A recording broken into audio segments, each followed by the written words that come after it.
Assalamualaikum warahmatullahi wabarakatuh. Sebelumnya perkenalkan, saya Putri Selisha Rofi dengan NIM 2101090, perwakilan dari kelompok 2 yang akan mempresentasikan materi mengenai teratologi eksperimental dengan dosen pengampu Ibu Apoteker Mira Febrina MSc. Sebelumnya perkenalkan, kami dari kelompok 2 yang beranggotakan Aufa Zalfa, Bella Hafsah, Delia Zafirah, Dwi Susanti, Putri Selisha Rofi, Siti Rahyuningsih, dan Vira Azura. Apa itu teratologi eksperimental? Teratologi eksperimental adalah suatu metode penelitian atau mempelajari tentang sifat teratogen suatu zat dengan menggunakan hewan coba. Ada beberapa hal yang harus diperhatikan dalam teratologi eksperimental. Yang pertama, zat yang akan diuji. Yang kedua, hewan coba. Ketiga, penentuan waktu pemberian zat. Yang keempat, penentuan besarnya konsentrasi dan dosis. Yang kelima, penentuan jalur administrasi. Yang keenam, manajemen hewan coba pasca perlakuan. Dan yang ketujuh, yaitu pengamatan. Jenis uji teratologi terbagi dua. Yang pertama, uji in vitro. Uji yang dilakukan untuk menilai potensi zat kimia atau agen dalam menyebabkan cacat lahir, malformasi janin, atau kelainan perkembangan pada janin. Uji ini dilakukan menggunakan kultur sel untuk mengevaluasi dampak zat pada pertumbuhan sel, pembelahan, dan ekspresi gen.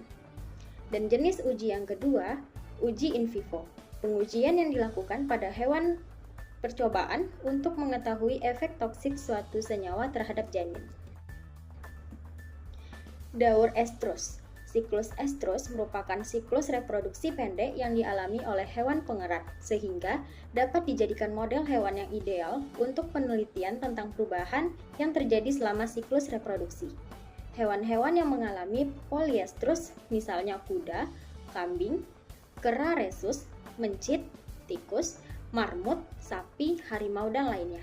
Terdapat 4 tahapan pada daur estrus. Yang pertama, pre-estrus, yang kedua estrus, yang ketiga metestrus, dan yang keempat diestrus. Penjelasannya yang pertama, proestrus.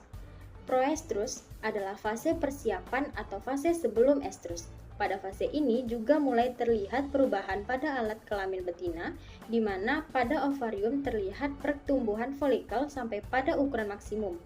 Pada fase ini juga terjadi L-Hazard yang dibutuhkan untuk mengimbas ovulasi. Yang kedua, estrus. Estrus merupakan fase yang terpenting dalam siklus estrus, karena dalam fase ini merupakan masa puncak keinginan untuk melakukan kopulasi, serta terjadinya perubahan pada ovarium, yaitu dimulainya pemasakan bagi folikel yang telah dimulai pertumbuhannya pada fase proestrus. Dengan demikian, folikel pada fase estrus adalah folikel yang telah siap untuk diovulasikan. Pada fase ini, terkadang juga ditemukan leukosit dalam jumlah yang sangat sedikit.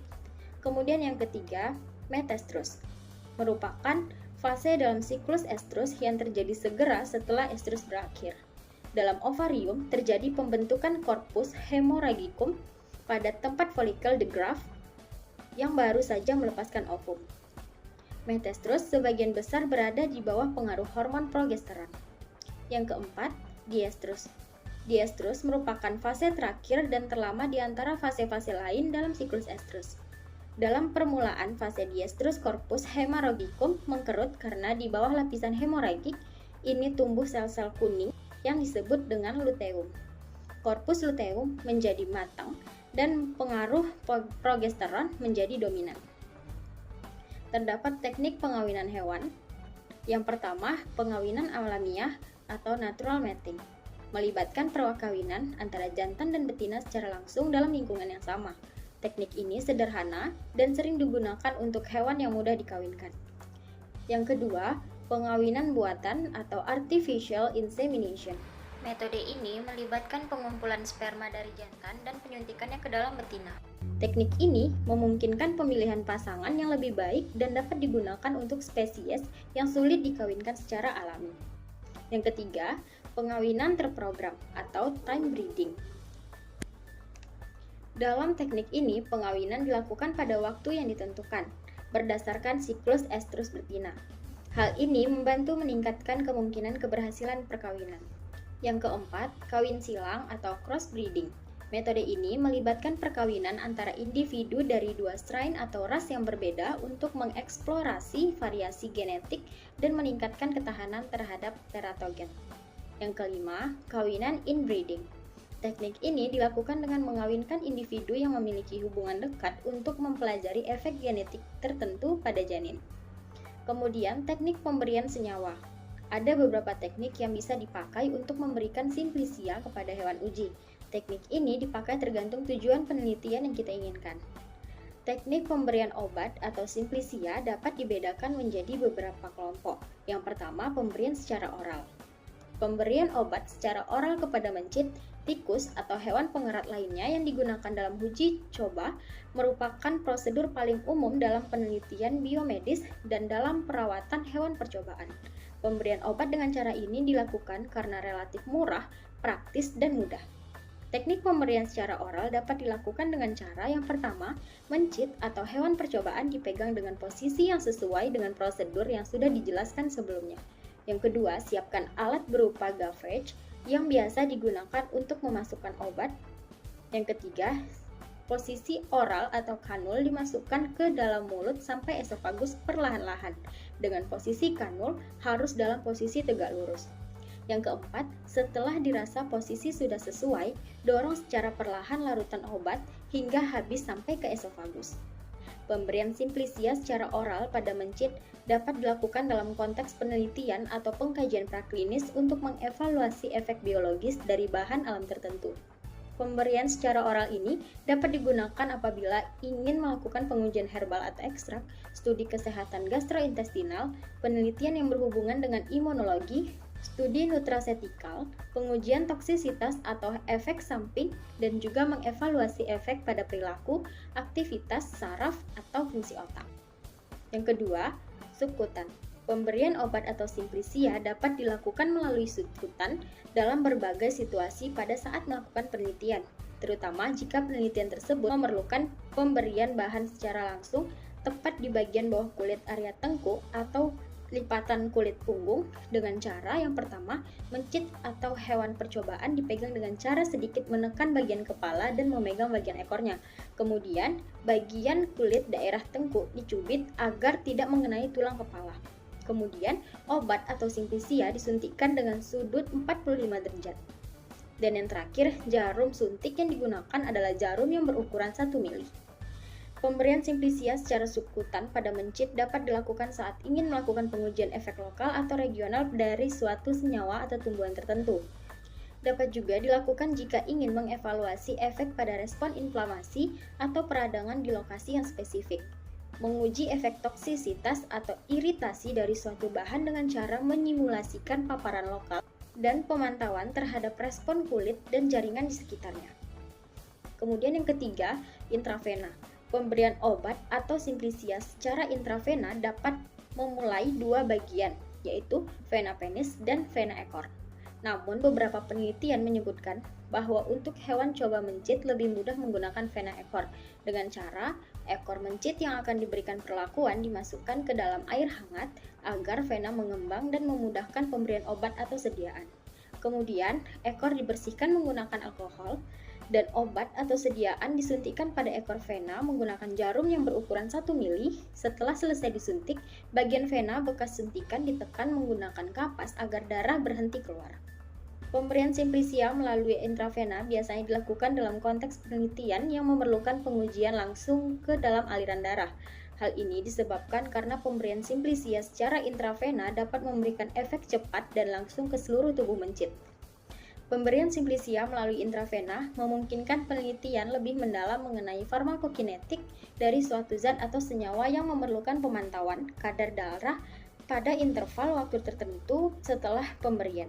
Dapat juga dilakukan dalam pengujian efek sistemik untuk menilai efek terapeutik dari suatu bahan dan juga pengujian yang terfokus pada pengaruh substansi pada fungsi organ spesifik seperti jantung, paru-paru, atau ginjal.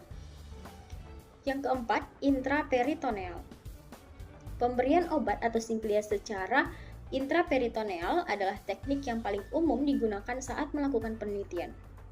Teknik ini menghasilkan penyerapan yang lebih cepat dan lebih lengkap dibandingkan dengan teknik oral, intramuskular, dan subkutan. Pada injeksi melalui intraperitoneal ini dilakukan dengan cara yang pertama, tikus dipegang dengan cara baik dan benar seperti yang sudah dijelaskan sebelumnya. Yang kedua, saat penyuntikan, posisi tikus dipegang telentang dengan abdomen berada lebih tinggi daripada kepalanya. Yang ketiga, kemudian kulit luar bagian abdomen sedikit dicubit. Yang keempat, jarum dimasukkan dengan posisi membentuk sudut 46 derajat ke arah abdomen. Dan yang kelima, penyuntikan harus dilakukan secara berhati-hati agar tidak menusuk organ dalam hewan uji. Serta jarum yang digunakan adalah jarum 1 mili atau dapat juga disesuaikan dengan kebutuhan. Pemberian simplisia melalui intraperitoneal pada mencit dilakukan saat konteks penelitian atau pengujian yang dilakukan memerlukan administrasi langsung ke dalam rongga peritoneum yang merupakan ruang di dalam perut mencit.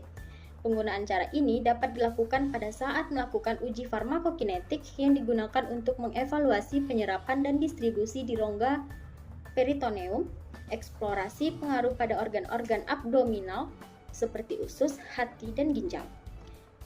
Yang kelima, intramuskular. Pemberian obat atau sediaan secara intramuskular adalah dengan cara memasukkan obat atau sediaan ke dalam otot yang dipilih secara spesifik. Otot yang dipilih adalah otot yang besar dan mempunyai vaskularisasi yang baik.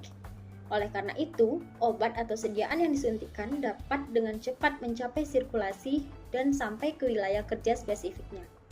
Injeksi intramuskular ini biasanya digunakan pada otot paha, namun pada hewan uji dapat juga dilakukan pada bagian bicep femoris. Adapun cara untuk melakukan injeksi intramuskular ini, yaitu yang pertama, tikus dipegang dengan cara yang baik dan benar seperti yang sudah dijelaskan sebelumnya.